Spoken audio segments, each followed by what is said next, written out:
ನನಗೆ ಈ ಸಿನಿಮಾ ತುಂಬ ಸ್ಪೆಷಲ್ಲು. ನನಗೆ ಯಾಕೆ ಅನ್ನೋದು ಈಗ ಗೊತ್ತಾಗ್ತಿದೆ. ಯಾಕಂದ್ರೆ ಸಿನಿಮಾ ನೋಡಿದ್ಮೇಲೆ ಪ್ರತಿ ಫ್ರೇಮ್ನಲ್ಲೂ ನೀವು ಆವರಿಸ್ಕೊಂಡ್ಬಿಟ್ಟಿದ್ದೀರಾ. ಹೇಳಿ. ಪ್ರತಿ ಫ್ರೇಮಲ್ಲೂ ಪ್ರತಿಯೊಬ್ಬರ ಪರಿಶ್ರಮ ಆವರಿಸ್ಕೊಂಡಿದೆ. ನಿರ್ದೇಶಕರು, ರೈಟರು, DOP, ನಿರ್ಮಾಪಕರು, ಕಲಾವಿದರು ಎಲ್ಲರ ಪರಿಶ್ರಮ ಆವರಿಸ್ಕೊಂಡಿದೆ ಸಿನಿಮಾದಲ್ಲಿ. ನಾನು ಒಬ್ಬಳದು ಅಂತ ಹೇಳಿದ್ರೆ ತುಂಬ ಚಿಕ್ಕವಳಾಗ್ಬಿಡ್ತೀನಿ ನಾನು. ಆ ಪರ್ಟಿಕ್ಯುಲರ್ ಸೀನ್ನ ಯಾರೂ ಮಾಡೋಕ್ಕೆ ಸಾಧ್ಯ ಇರಲಿಲ್ಲ ಅನ್ಸುತ್ತೆ ನಿಮ್ಮನ್ನು ಹೊರತಾಗಿ. ಅದಕ್ಕೋಸ್ಕರ ತರುಣ್ ಸರ್ ನಿಮ್ಮನ್ನೇ ಚೂಸ್ ಮಾಡಿರೋದು, ನೀವೇ ಮಾಡಬೇಕು ಅಂತ ಹೇಳಿದ್ರು. ಆ ನಂಬಿಕೆಗೆ ನಾನು ತುಂಬ ಆಭಾರಿಯಾಗಿದ್ದೀನಿ. ಪ್ರತಿಯೊಬ್ಬ ನಿರ್ದೇಶಕರು ಒಂದು ಸಿನಿಮಾನ ಬರ್ಕೊಳ್ಳುವಾಗ ಕಾಸ್ಟಿಂಗ್ ಅಂತ ಮಾಡ್ತಾರೆ. ಕಾಸ್ಟಿಂಗ್ ಅಂತ ಮಾಡುವಾಗಲೇ ನಮ್ಮ ಹೆಸರನ್ನ ಬಂದರೆ ಅದು ನಮ್ಮ ಗೆಲುವು, ಅದು ಒಬ್ಬ ಕಲಾವಿದರ ಗೆಲುವು.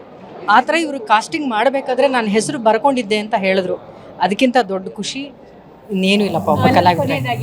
ಮಹಾಲಕ್ಷ್ಮಿ ಮ್ಯಾಮ್ ಮಗಳು ಆರಾಧನೆ ಬಂದಾಯಿತು, ತಮ್ಮ ಮಗಳು ಯಾವಾಗ ಬರೋದು ನೋಡೋಣ. ಜನರ ಎಲ್ಲರ ಆಶೀರ್ವಾದ ಇದ್ದರೆ ಅವಳು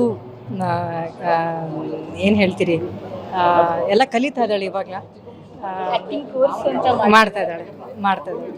ಪ್ಲಾನ್ ಅಂತೂ ಇದೆ. ಎಲ್ಲರ ಆಶೀರ್ವಾದ ಇದ್ದರೆ ಬೇಗ ಬರ್ತಾಳೆ. ಒಳ್ಳೇದಾಗಲಿ ಮ್ಯಾಮ್. Thank you.